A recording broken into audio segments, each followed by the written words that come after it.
Se saiu fato relevante na semana, a gente fica de olho. Igual coruja aí. Hora do vídeo mais relevante da sua semana, o vídeo com os fatos relevantes dos fundos com mais de 10 mil cotistas. Essa semana abri mais uma exceção. Foi uma semana com poucos fatos relevantes também desses fundos com mais de 10 mil. E teve outro caso daquele que eu considero assim, de um efeito didático muito grande, então vamos comentar também. Além de destaques interessantes da semana. Vamos lá, de 24/8 a 28/8, vamos falar dos fatos relevantes. Primeiro, no dia 24/8, o CSHG Logística, né, o HGLG11, que é administrado e gerido pela CSHG, comunicou que o fundo foi restituído do sinal que era destinado à aquisição da totalidade de um ativo logístico multiusuário, com ABL, né, área bruta locável, de 121 mil metros quadrados. Localizado na região sudeste por 245 milhões de reais e a um cap rate de 8,8% ao ano. Esse G2. O que é isso aí? Quando eles fizeram a última emissão de cotas, no prospecto inicial, eles colocam lá os ativos-alvo mais maquiados, tá? Por quê? Porque não está certo ainda, porque o vendedor muitas vezes não quer que dê esse tipo de publicidade, ou porque ele também não tem como garantir que ele vai comprar. Então é um meio termo. No passado era muito comum o fundo, quando ia fazer uma emissão de cotas, já ter lá até a foto dos ativos, ter tudo opcionado e tal. Agora tem muito fundo fazendo 476 sem ativo-alvo nenhum declarado assim. É claro que o gestor já sabe mais ou menos, já tem alguma coisa costurada, mas ele não põe no prospecto, até porque 476 muitas vezes nem prospecto tem. E o meio termo que o Credit Suisse tem feito é colocar, olha, eu tenho ativos já engatilhados, só não vou dizer exatamente o nome, aonde fica e tal, né? Ele dá algumas informações e nesse caso colocou lá G2. E ele tinha pago um sinal que é uma garantia, né, para que ele consiga efetuar esse negócio. E o que a gente está vendo aí é que o vendedor devolveu o sinal. Por quê? Não sei, não está explicado no fato relevante. É possível que um outro comprador tenha aparecido e oferecido um preço maior, e aí ele falou, por mais que você já tenha me dado esse sinal, não faz sentido eu fechar com você e tal, aquela coisa, enfim, não honrou totalmente. Mas eu não sei, eu estou especulando aqui. Tem mais no fato relevante, vamos seguir, ó. O vendedor tomou a decisão unilateral, ou seja, foi o vendedor que resolveu que ia devolver a grana, de devolver o sinal corrigido de forma que o fundo recebeu R$ 10.033.541,90. Eu não fui ver lá no fato relevante anterior quanto que foi, mas provavelmente o sinal foi de 10 milhões, né? O que não representa, no entanto, o término do vínculo firmado entre as partes na assinatura do memorando de entendimentos em 25 de junho de 2020. A administradora permanece empreendendo seus melhores esforços com vistas à conclusão da aquisição do G2. As condições do negócio estão protegidas por cláusulas de confidencialidade, como eu tinha dito agora há pouco, e eventuais desdobramentos serão informados em fato relevante complementar a esse, que estará disponível no site da instituição administradora. Então veja, quando a gente vai ler a continuação, foi uma decisão unilateral, mas as conversas não foram totalmente interrompidas. Isso muito provavelmente é preço, certo? O vendedor quer um preço maior, apresentou uma oferta de um terceiro que é a preço maior, e provavelmente o comprador, no caso o CSHG, falou, tá bom, então eu igualo o preço, você dá preferência para mim. Tudo especulação, hein, gente? Não tenho a menor ideia disso, estou tentando entender como o que estaria acontecendo. Porque já que ele devolveu o sinal, mas não encerrou as conversações, então, provavelmente o CSHG vai tentar melhorar o preço, alguma coisa assim. Por hora, o que se sabe de fato, que está no fato relevante, é que o vendedor devolveu o sinal corrigido, mas que as conversas continuam e o pessoal do Credit Suisse ainda vai tentar fechar esse negócio. Vamos a mais um fato relevante da semana. No dia 25 do 8, o Habitat 2, que é o HABT11, administrado pela Vortex, anunciou que o administrador enviou consulta formal aos cotistas para deliberar sobre 1. Incorporação do fundo imobiliário Habitat 1, ou seja, o Habitat 2 vai incorporar o Habitat 1, consolidando os respectivos patrimônios e cotistas, de forma a melhorar a liquidez, gerar ganhos de escala no âmbito comercial, capturar sinergias vislumbradas nos ativos de ambos os fundos de investimento, pulverizar a carteira de ativos, otimizar a gestão e diluir despesas. Tá bom? Depois tem mais um item. Outras matérias, que aí eu fui abrir o outro fato relevante, comunicado ao mercado. Essas outras matérias mudança do regulamento, especificamente da política de investimentos do fundo. Então é o seguinte, tem dois fundos, o Habitat 2, se não me engano, é maior do que o Habitat 1, não lembro de cabeça se é maior, mas ele é bem mais líquido do que o Habitat 1. E o que o administrador está propondo? Vamos juntar uma coisa só. Já viu isso acontecer várias vezes, o RBVA incorporou tanto o Agências Caixa como o Santander Agências, o HFOF incorporou o TFOF. É comum, é normal isso acontecer. Essa justificativa de que dá mais liquidez, dá mais robustez ao fundo, tudo isso é realmente válido e eu acho que é uma tendência nessa indústria a gente ter menos fundos com patrimônios maiores, né? Fundos com mais patrimônio, mais cotista, mais liquidez, mais poder de negociação. Então eu sou favorável a esse tipo de movimentação. Fundo pequeno é um negócio que tem que ficar para trás na nossa indústria, né? Mas aí o que se tem lá? As políticas de investimento dos dois fundos não são idênticas. E no Habitat 1 deve ter algum tipo de ativo que a característica não atende à política de investimento do Habitat 2. Então, para que isso aconteça, precisa também mudar a política de investimento. Então aqui não tem nada a ver com o fato relevante, eu vou dar uma opinião, uma explicação. Eu posso entrar aqui no nosso quadro. Então, se você é cotista de qualquer um dos dois fundos, o que você tem que analisar? No caso do cotista do Habitat 2, tem que avaliar a mudança de política de investimento. Isso é um negócio super importante, certo? É o mandato que você deu ao gestor, os limites que você dá ao gestor. Então, se você tem lá, todos nós temos os nossos limites, os nossos interesses na questão do risco que a gente está disposto a tomar. Se para essa junção de fundos, para essa incorporação, tem que mudar a política de investimento, vai ter que mudar a política de investimento do Habitat 2. E se isso implicar numa mudança de característica que não te deixa confortável, então é a primeira coisa que você tem que avaliar, você votaria contra. Se você continua confortável, confia no gestor, tudo certo, então maravilha, você vota a favor. Mas a primeira coisa a avaliar não é a operação, o preço, é a política de investimento. Isso é importantíssimo. Concordou com a nova política de investimento? Avaliou, concordou? Vota a favor, vai para a segunda matéria, que é avaliar o critério definido na relação de troca. Porque tudo isso aqui, deixa eu ver como é que eu tô aqui. Cabe certinho, Tudo isso aqui, consolidação dos patrimônios, melhorar a liquidez, gerar ganho de escala no âmbito comercial, capturar essa energia vislumbrada. Eu e qualquer profissional de mercado, a gente tem que assinar embaixo. Tudo isso faz todo sentido. Como eu falei agora, é muito melhor que a gente tenha menos fundos de porte maior do que um monte de fundo pequeno. Bom para todo mundo, para o investidor, para o mercado, bom para todo mundo. Mas a questão é que para isso vai ser feita uma troca.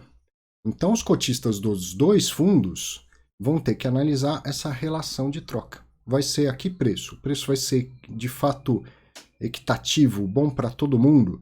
Ou vai favorecer mais o cotista do Habitat 2 do que o do Habitat 1? Ou vai favorecer o cotista do Habitat 1 do que o Habitat 2?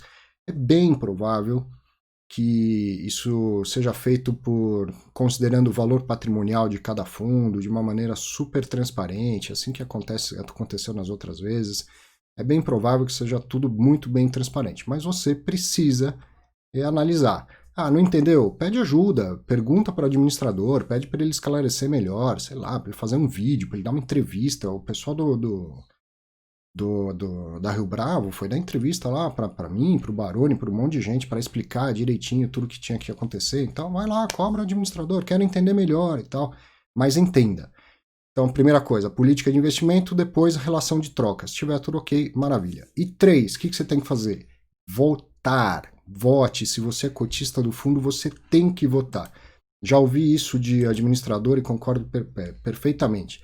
Não tem nada pior do que perder para o quórum. Por quê? Esse tipo de mudança que se propõe, mudar regulamento e incorporar o fundo, essas duas matérias, as duas, elas dependem de quórum qualificado. Então, para ser aprovado, precisa de votos de cotistas que representem, no mínimo, 25% das cotas. É muita gente. O fundo imobiliário é pulverizado, tem cotista no Brasil inteiro, até por isso que vai ser feito via consulta formal e não uma assembleia física onde as pessoas vão.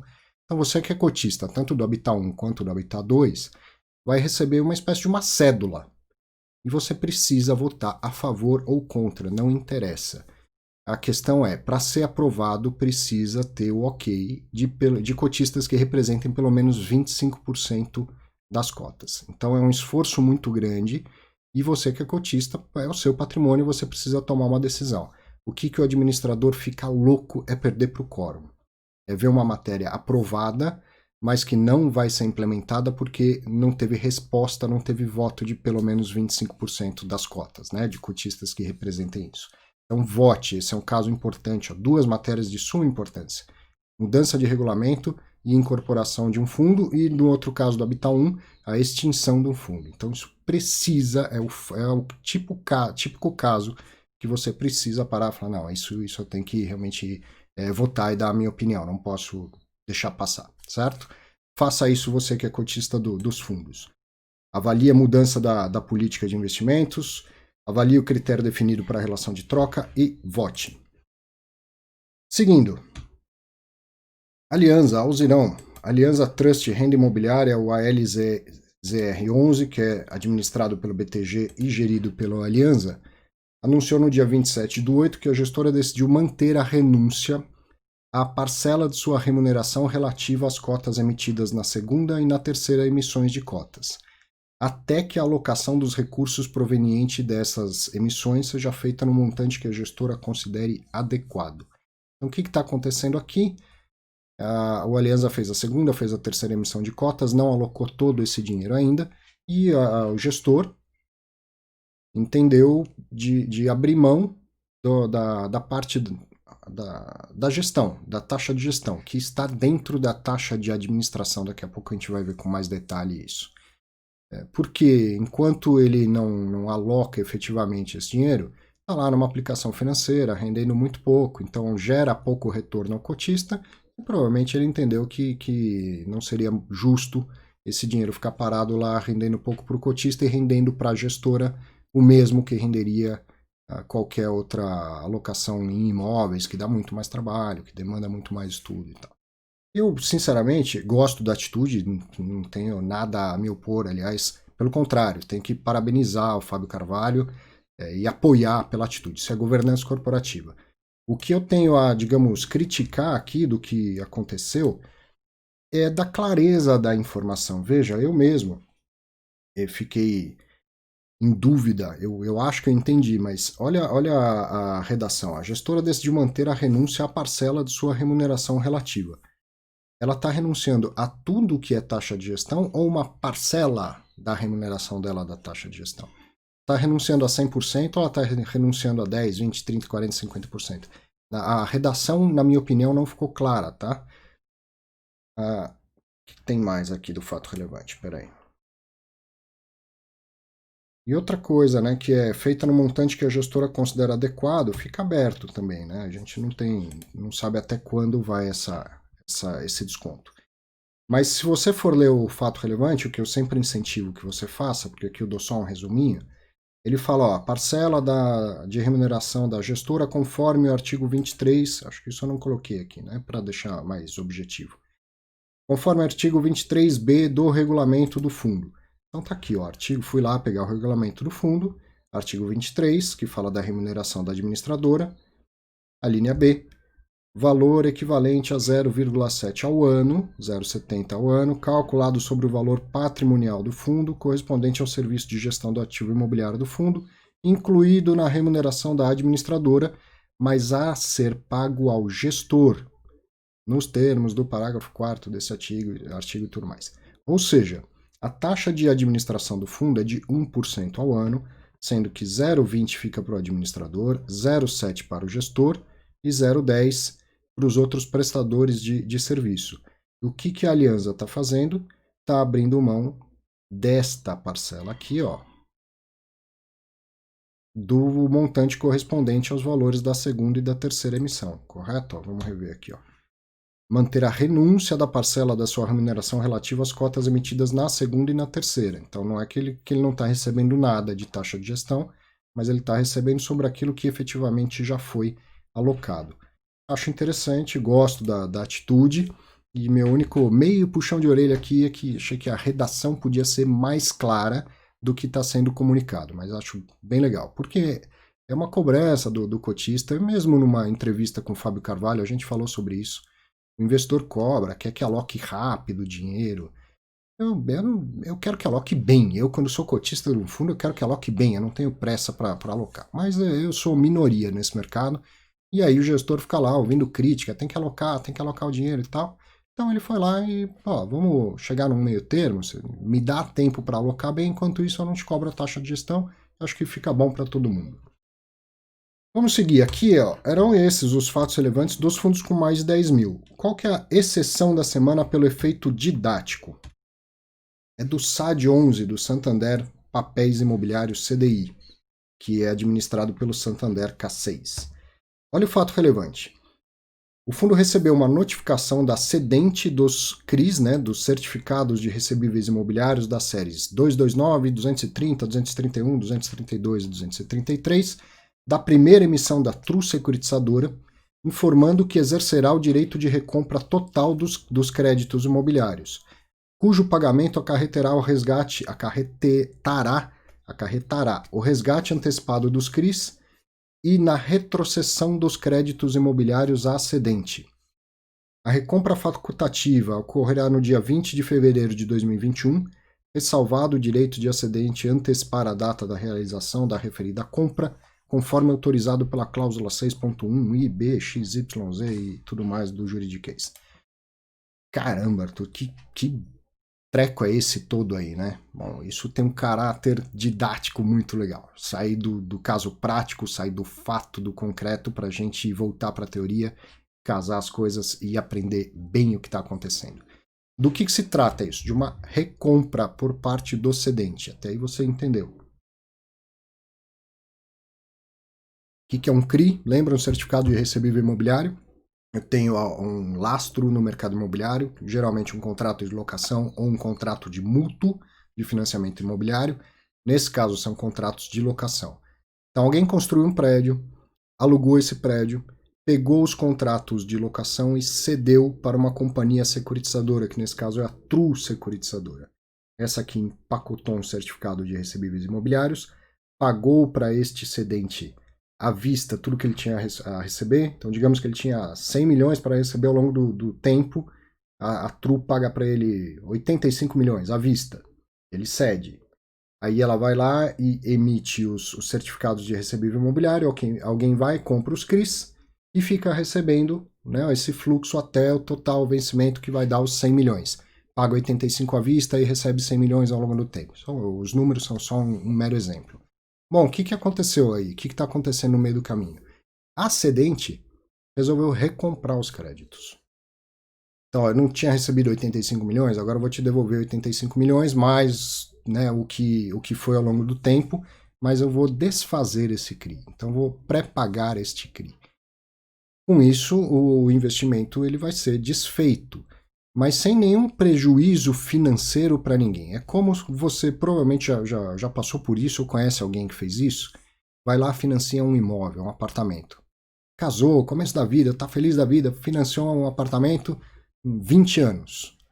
E aí começa a trabalhar, dá uma melhoradinha aqui, um é promovido, a esposa também é promovida, então isso aqui consegue juntar uma grana. Orgulhosamente chega para a família e fala: quitamos o nosso financiamento antecipado. Era para financiar em 20 anos e a gente pagou em 5 anos. Não é um motivo de felicidade para quem faz isso? O que você fez? Você pré-pagou uma dívida. Do outro lado tinha um banco que te emprestou o valor à vista do seu apartamento e que esperava ganhar aqueles juros durante todo o período que foi contratado. mas você foi lá e pré-pagou a sua dívida. Algum prejuízo para alguém? Ninguém, tudo certo, você pagou o valor equivalente ao que devia, o banco recebeu o valor equivalente ao que devia, tudo certo. Mas existe um risco nessa operação. Estranho, mas existe um risco nessa operação e é isso que eu quero aproveitar para explicar. Vamos ver? Deixa eu passar aqui. Então só para a gente entender, porque também o fato relevante ele não dá muito mais detalhes, o que o fato relevante fala é que são os CRIs, né, dessas séries, 229, 230 tal, 229 até 233 da primeira emissão da True Securitizadora. Só que se você for no relatório gerencial do fundo, a informação é diferente do que está lá. Aqui ele coloca o código do ativo, ele não coloca a série, né? Então não dá para simplesmente encontrar. Mas por isso aqui ter 5 séries, eu achei que era. Procurei no site da True, só a primeira, não fiquei olhando todas elas, mas por ter visto que a primeira batia, então eu suponho que a gente esteja falando exatamente dessas operações aqui, certo? Ó. Edifício Vista Faria Lima, 1, 2, 3, 4, 5. Foram 5 operações de 30 milhões.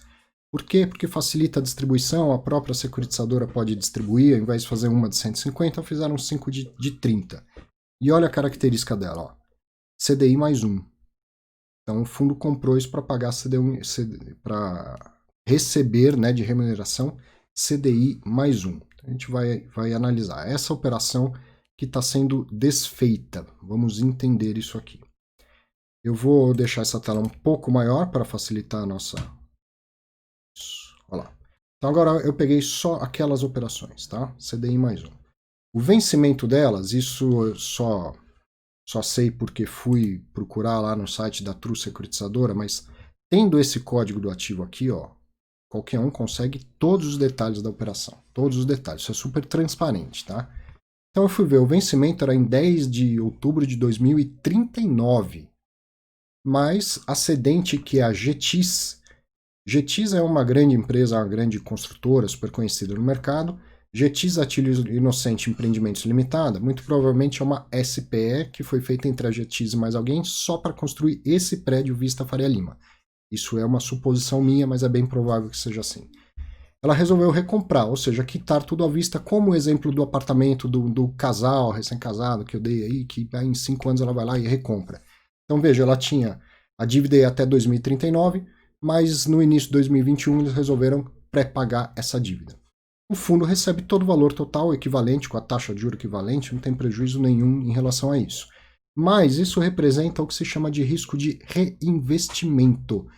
Por que um risco de reinvestimento? Porque agora o fundo tem esse dinheiro no bolso e ele tem que reinvestir.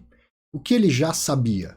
Ele já sabia que até 10 de 10 de 2039 ele tinha um fluxo aqui de CDI mais 1 para receber. Era isso que ele esperava ter.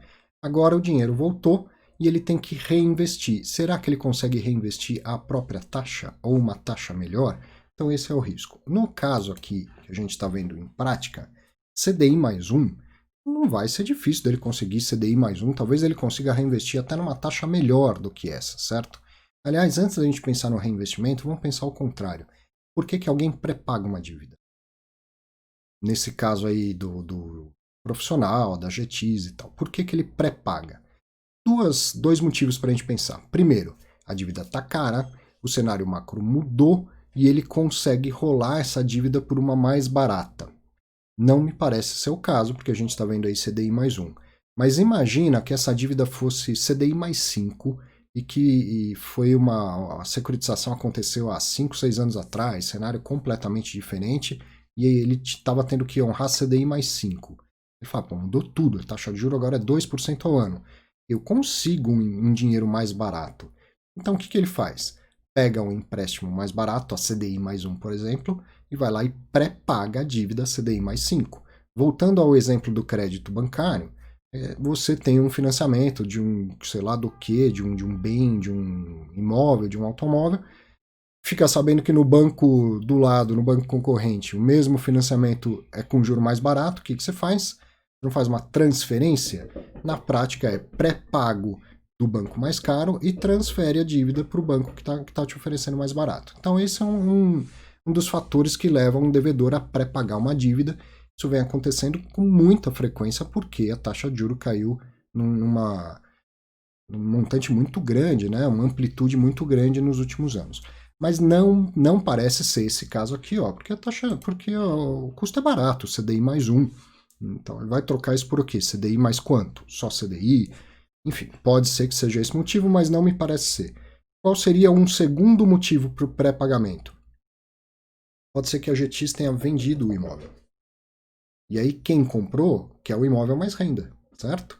Então o comprador falou, ó, eu pago sei lá quantos milhões no prédio, mas se você se compromete a pegar uma parte desse dinheiro e pré-pagar a dívida. Porque eu não quero que o valor do aluguel vá parar para o detentor do CRI. Quero que o valor do aluguel volte para o meu bolso para remunerar o meu investimento. Muito possível que seja esse o caso. Um ou outro, não sei, estou só te explicando, mas para você entender o porquê que alguém pré-pagaria a dívida. E agora, do outro lado, qual que é o risco de reinvestimento? Vamos naquele outro exemplo hipotético. Era CDI mais 5, certo? Aí o Santander vai lá, recebe tudo, o SAD 11 recebe tudo à vista, e ele tem que reinvestir. Dá para reinvestir a CDI mais 5 agora? Pode até dar, mas não no mesmo risco do que era essa dívida de CDI mais 5 no passado. Digamos que fosse este prédio com estes inquilinos, tá? O Vista Faria Lima, com estes inquilinos e que dava CDI mais 5. Para conseguir hoje em dia CDI mais 5, ele tem que ir atrás de um fluxo que seja mais arriscado do que esse, certo? Ou ele não encontra mais, ou ele não quer mudar o perfil de risco, procura um outro perfil muito parecido, com um prédio de porte igual, inquilinos de porte igual, e quanto que ele consegue? CDI mais 1. Então ele esperava receber CDI mais 5 até 2039, só que na verdade agora ele vai ter que reinvestir a CDI mais 1. Esse é o que se chama de risco de reinvestimento. Aqui no caso não parece ser isso. CDI mais 1 ele vai conseguir reinvestir com o mesmo nível de patamar de risco, muito provavelmente. Então é um fato relevante daquele fator didático que eu quis trazer. Espero que você tenha entendido. Se não, pergunta aí que a gente traz num próximo vídeo desses mais explicação sobre o pré-pagamento. Destaques da semana. Fiz em exame, segunda edição foi com o André Freitas, da Red, uma baita de uma conversa, eu sou suspeito para dizer, então você vá lá conferir, tá bom? Vou deixar o link aqui, mas foi uma baita conversa muito legal e eu tô super animado com esse programa, você vai ver a estrutura, tá bacana. Um monte de gente reclamando do áudio, vai melhorar o áudio, é o segundo programa, estamos no meio de uma pandemia, certo?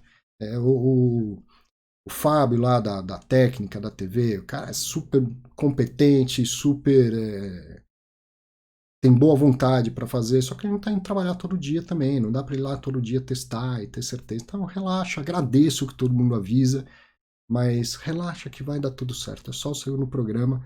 O áudio para alguns está dando lá um chiadinho, uma coisa assim, nada que inviabilize assistir o programa.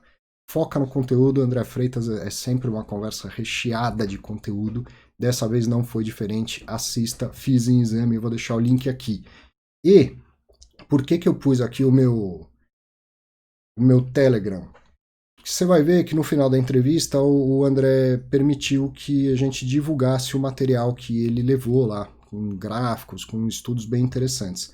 E eu achei que a maneira mais eficiente de eu fazer isso é via o canal do Telegram. Então se inscreva lá, já está, inclusive, se você entrar lá e procurar lá no Telegram os arquivos, né? Tem uma parte que você encontra arquivos e links. Se você procurar nos arquivos, já vai encontrar lá.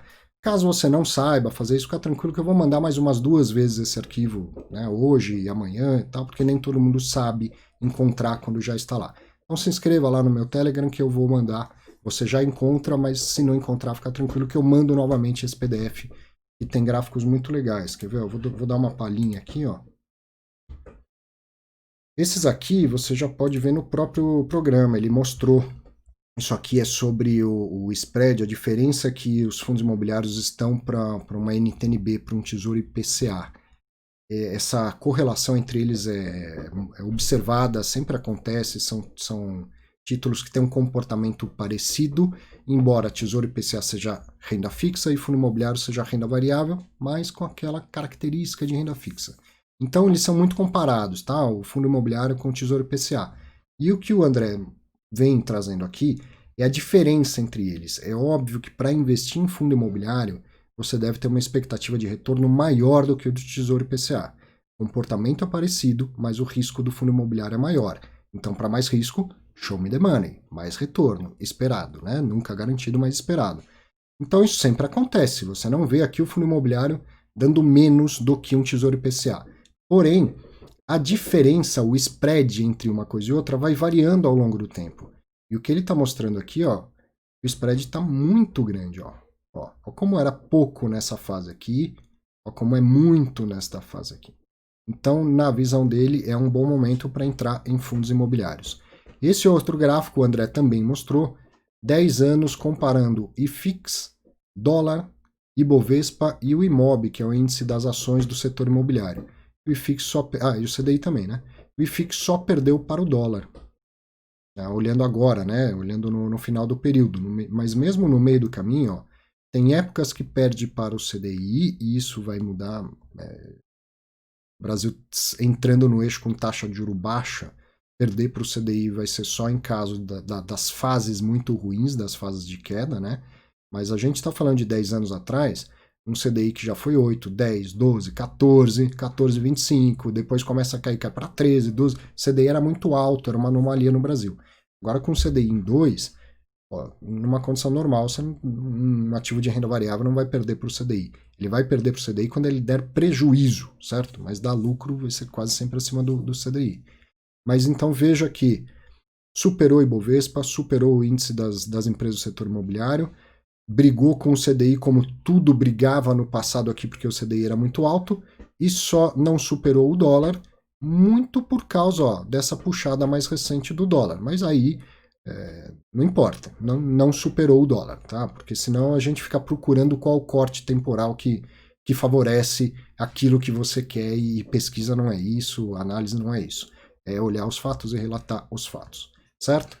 Encontra lá no meu canal do Telegram, tem um outro que foi super legal, não deu tempo dele mostrar, e é o tipo de estudo que você já viu eu fazendo, eu gosto muito desse aqui, que é aquele gráfico de retorno ajustado por risco, de volatilidade. Aqui está o risco, quanto mais para a esquerda, maior. Se você já viu eu mostrando isso, é uma questão de estilo, eu faço ele invertido, tá? Risco para a direita e não para a esquerda, mais risco para a direita e o retorno mais para cima. Mas aqui está invertido só para uma questão de estilo, tá? Mas então o que acontece? Ó? Neste gráfico, quanto mais à esquerda, maior o risco, a volatilidade de uma classe de ativo, e quanto mais para cima, maior o retorno de uma classe de ativo. E aí no gráfico de dispersão, você encontra, as duas coisas se encontram. Qual foi a média de retorno com a média da volatilidade. Então, ó, o IMOB teve uma volatilidade aqui bem alta, de mais de 30%. Isso aqui deve ser dados mensais. Não, no ano. Uma volatilidade mais de 30% no ano, que a volatilidade é o sobe e desce e tal. Com um retorno baixo, bem baixo. O Ibovespa teve uma volatilidade de 20 e pouco, com um retorno mais abaixo aqui, mas um retorno positivo, mas mais abaixo. Bom, vamos para o fundo imobiliário? A volatilidade muito menor e o retorno maior. Qual que é o lugar ideal neste gráfico? Aquele que só existe no PowerPoint e não na vida real. É uma bolinha bem aqui, ó. Retorno super elevado com risco baixo. Isso aí só existe no PowerPoint, não existe na vida real. Mas aí você vem para o dólar e para o IFIX, ó, o CDI, ó, risco praticamente nenhum no CDI, certo? Volatilidade, porque o risco que a gente está falando aqui é o da volatilidade. Não estamos falando de risco de crédito, não estamos falando de risco de liquidez, só da volatilidade. Volatilidade do CDI praticamente zero, e um retorno que foi alto, foi positivo na maioria do período, vai ser sempre positivo. E aí, então, fundo imobiliário, ó, mais risco, mais retorno, certo? Ó, isso é assim, quer mais retorno, aceita mais risco. E o dólar? Mais retorno e mais risco. Então, fundo imobiliário é melhor que o CDI? Não, ele é complementar. O dólar é melhor do que o fundo imobiliário? Não, ele é complementar.